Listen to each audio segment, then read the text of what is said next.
नमस्कार, मैं रचना शर्मा चढ़ती कला टाइम टीवी देख रहे सभी दर्शकों का स्वागत करती हूं। आप देख रहे हैं हरियाणा न्यूज। समाचारों की शुरुआत से पहले एक नजर आज की मुख्य सुर्खियों पर।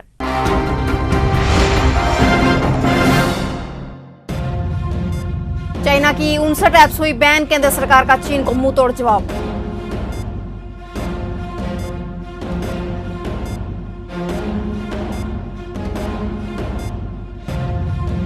फरीदाबाद में कल से सुबह 9 बजे से शाम 8 बजे तक खुलेंगे शॉपिंग मॉल, सरकार ने जारी की गाइडलाइन।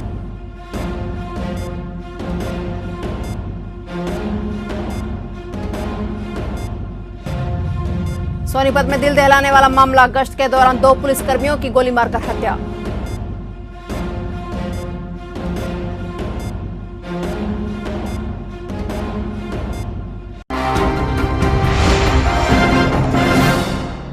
और अब समाचार विस्तार से। हरियाणा के सोनीपत जिले में दिल दहला देने वाला मामला सामने आया है। यहां बदमाशों ने देर रात गश्त पर निकले 2 पुलिसकर्मियों की गोली मारकर हत्या कर दी। मामले की सूचना मिलते ही पुलिस महकमे में हड़कंप मच गया। बता दें कि बदमाशों ने बड़ौदा थाने के अंतर्गत गांव बुटाना में पुलिस चौकी के 2 पुलिसकर्मियों की गोली मारकर हत्या कर दी है। बदमाशों ने चौकी से थोड़ी ही दूर बंद हरियाली सेंटर के निकट वारदात को अंजाम दिया। अधिकारी घटना को लेकर विभिन्न पहलुओं को ध्यान में रखते हुए जांच में जुट चुके हैं। सोनीपत कुंडली में सैलून चलाने वाली टिकटॉक स्टार शिवानी की हत्या करने के आरोपी उसके दोस्त को पुलिस ने गिरफ्तार कर लिया है। दोनों में 4 साल से दोस्ती थी और अचानक शिवानी के बोलचाल बंद करने से वह नाराज था। घटना के दिन वह उसे समझाने गया तो शिवानी ने उससे बातचीत करने से इनकार कर दिया। इस पर आरोपी ने उसका गला दबाकर हत्या कर दी थी। बाद में शव को बेड के अंदर छिपाकर उसका मोबाइल लेकर आरोपी फरार हो गया था। आरिफ ने पुलिस को बताया कि शिवानी के बोलचाल बंद होने के कारण उसने हत्याकांड को अंजाम दिया है। वहीं पुलिस ने आरिफ को कोर्ट में पेश कर रिमांड पर लिया है। हरियाणा में अनलॉक 1 का आज 30वां दिन है। फरीदाबाद और गुड़गांव में 1 जुलाई से शॉपिंग मॉल खुल जाएंगे। इस संबंध में जिला प्रशासन ने गाइडलाइन जारी कर दी है। जारी की गई हिदायतों के अनुसार सुबह 9 बजे से शाम 8 बजे तक शॉपिंग मॉल खुले रहेंगे। शॉपिंग मॉल संचालकों, दुकानदारों व वहां जाने वाले लोगों को सरकार की तरफ से जारी सभी नियमों का पालन करना होगा। रात को 9 बजे से सुबह 5 बजे तक नाइट कर्फ्यू होने के चलते शॉपिंग मॉल पूरी तरह से बंद रहेंगे। इस दौरान मॉल पर नजर रखी जाएगी। सुपरसोनिक लड़ाकू विमान राफेल अगले माह जुलाई से अंबाला एयरफोर्स स्टेशन से उड़ान भरने लगेगा। अंबाला में 2 राफेल विमान की एक स्क्वाड्रन तैनात की जाएगी। इसके बाद यहां से पाकिस्तान की हरकतों पर नजर रखना आसान हो जाएगा। राफेल के रखरखाव के लिए निर्माण कार्य तेजी पर है। राफेल अंबाला से पाकिस्तान और चीन की हरकतों पर नजर रखेगा। अंबाला में राफेल के रखरखाव के लिए बनाए जा रहे बुनियादी ढांचों पर 73 करोड़ से अधिक रुपए खर्च होंगे। यहाँ 14 नई शेल्टर्स, नए हैंगरों, नए संचालन संस्थलों और एक डीब्रीफिंग कक्ष और सिमुलेटर प्रशिक्षण का निर्माण हो रहा है। फ्रांस की टीम अंबाला एयरफोर्स स्टेशन पर मुआयना कर चुकी है।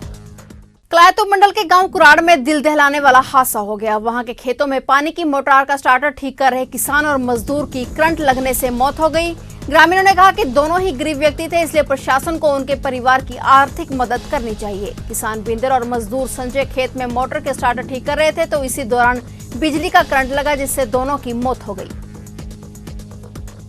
मेरा नाम मैं सतवीर सिंह, सरपंच गांव कुराड़ से। और जो ये बिजली की वजह से हादसा हुआ मेरे गांव में, दोनों, एक उस सीरी था और एक जिम्मेदार था। बड़ा दर्दनाक हादसा हुआ। तो क्या हादसा हुआ? हादसा ये बिजली का करंट लगने की वजह से हादसा हुआ है।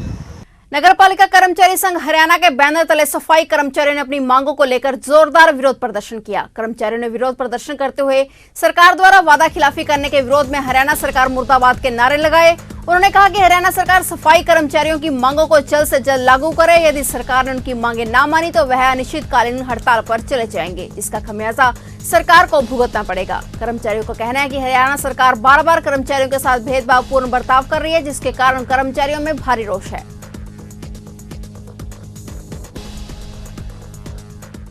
अभी तक वो समझौता लागू नहीं कराया। सरकार बार बार मारे को धरना प्रदर्शन करने पे मजबूर कर रही है। मैं इस मीडिया के माध्यम से सरकार को पहुंचाना चाहता हूं, सरकार वक्त रहते या तो इन गरीब कर्मचारियों की बात सुन ले, अन्यथा सफाई कर्मचारी, पूरा सफाई कर्मचारी अनिश्चितकालीन हड़ताल के लिए तैयार है। इसका खामियाजा सरकार को भुगतना पड़ेगा। चीनी सेना द्वारा भारत की सीमा में घुसपैठ और हमलों के बीच केंद्र सरकार ने एक बड़ा फैसला लिया है। केंद्र सरकार ने चाइना की 59 ऐप्स को बंद करने का फैसला लिया है। सरकार के मुताबिक सुरक्षा एजेंसियां लगातार सरकार को अलर्ट कर रही हैं कि इन ऐप्स के माध्यम से लोगों की प्राइवेसी लीक हो रही है और इसी ऐप के जरिए चीनी कंपनियां भारत के लोगों को जासूसी कर रही हैं। वहीं केंद्र सरकार द्वारा चाइनीज ऐप को बंद करने के फैसले पर देश के साथ साथ फरीदाबाद की जनता भी बेहद खुश है और सरकार के फैसले की सराहना करते हुए लोगों ने कहा कि इन ऐप्स को बंद किए जाने के बाद चीन को मुंह तोड़ जवाब मिलेगा। बढ़िया है, सरकार द्वारा ऐप बंद किए हुए हैं। चाइना की बंद भी होनी चाहिए। हमारा डाटा चोरी हो रहा है, दूसरे देश में जा रहा है, ये कोई अच्छी बात तो है ही नहीं। तो ये मेरे हिसाब से तो सही है बिल्कुल। तो कितना नुकसान था इस तरीके की जो डाटा लोग टिकटॉक बहुत नुकसान है, हमारी प्राइवेसी दूसरे देश में जा रही है जी। ऐसा होनी ही चाहिए, अपनी प्राइवेसी दूसरे देश के उसमें जा रही है जी। तो ये जानी नहीं चाहिए बिल्कुल भी। अगर जिस तरीके से 59 ऐप टिकटॉक जो बंद किए गए हैं तो उसके चलते युवा जो है वो किस तरीके से टाइम पास करेंगे अपना? और बहुत भी ऐप हैं, जो इंडिया की भी ऐप हैं और भी देशों की ऐप हैं। इनके अलावा हर ऐप की एक ना एक ऐप है जिससे टाइम पास हो जाएगा बढ़िया।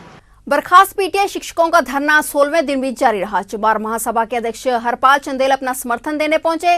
इससे पूर्व गत दिवस कांग्रेस प्रदेशाध्यक्ष कुमारी शैलजा भी उन्हें अपना समर्थन देने पहुंची थी। पीटीआई शिक्षक रविंद्र चौहान का कहना है कि उनके मिलने वाला हर नेता बोलता है कि उनका कोई कसूर नहीं है, तो फिर उन्हें सड़कों पर बैठने के लिए मजबूर क्यों किया गया है। उन्होंने सरकार से अपील की कि विधेयक बनाकर विधानसभा में पारित किया जाए ताकि 1983 परिवारों का रोजगार बना रहे।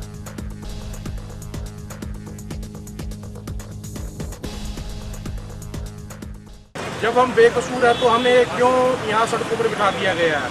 क्यों नहीं सरकार हमारी सुध ले रही है? जब माननीय सुप्रीम कोर्ट का जो डिसीजन आया, हमने सरकार के हर नुमाइंदे पे गुहार लगाई कि हमारे साथ रिव्यू में जाए। सरकार ना तो रिव्यू में गई और अब हम गुहार लगा रहे हैं कि आपने गेस्ट टीचर्स का एक्ट है। और ऐसे ही सुप्रीम कोर्ट का डिसीजन आया था SYL नहर का, एक सुप्रीम कोर्ट का डिसीजन सेंटर में आया था SC एक्ट के ऊपर, वहाँ भी संसद से पारित करवाया गया। ऐसा ही हमारा भी एक विधेयक बनाकर विधानसभा हरियाणा में पारित किया जाए ताकि हमारा सभी 1983 परिवारों का रोजगार बचा रहे। करनाल में पॉजिटिव केसों के 5 नए मामले सामने आए हैं। इन्हें मिलाकर करनाल में कुल केसों की संख्या अब 291 तक पहुंच गई है। अच्छी बात यह है कि 192 मरीज ठीक होकर घर जा चुके हैं। एक्टिव केस की संख्या घटकर 93 हो गई है और सिविल सर्जन की रिपोर्ट के मुताबिक करनाल में अब तक 6 मरीजों की महामारी से मौत हो चुकी है। देश भर में महामारी का संकट बढ़ता ही जा रहा है। वहीं हरियाणा में भी आए दिन संक्रमितों की संख्या में रोज इजाफा हो रहा है। इसी कड़ी में हरियाणा में संक्रमित मरीजों की संख्या 14,210 के पार पहुंची है, जबकि हरियाणा में 232 लोग महामारी से दम तोड़ चुके हैं। अंबाला में डेमोक्रेटिक फ्रंट की नेत्री चित्रा सरवारा ने गृह मंत्री निर्विज को प्रेस वार्ता के माध्यम से कुछ सुझाव दिए हैं। उन्होंने कहा कि मानसून ने दस्तक दे दी है, सड़कों की हालत खराब है और बाढ़ से बचने के लिए मशीनरी, सीवरेज की सफाई, नालों की सफाई का कार्य समय पर करने से बचाव हो सकता है। इस कड़ी में नेत्री चित्रा सरवारा ने इस दिशा में जरूरी कदम उठाने की अपील की है।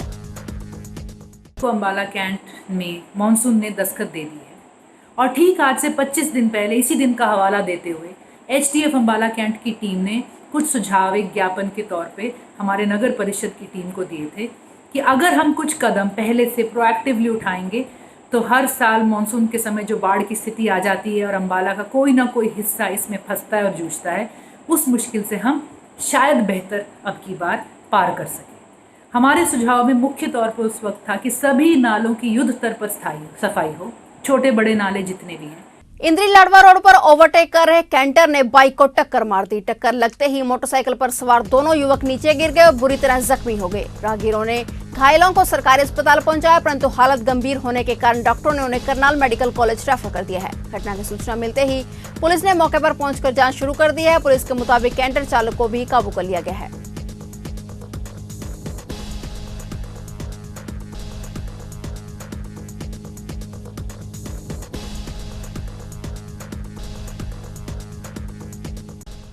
फिलहाल हरियाणा न्यूज में इतना ही। तब तक के लिए देखते रहिए चढ़ती कला टाइम टीवी और मुझे दीजिए इजाजत। धन्यवाद।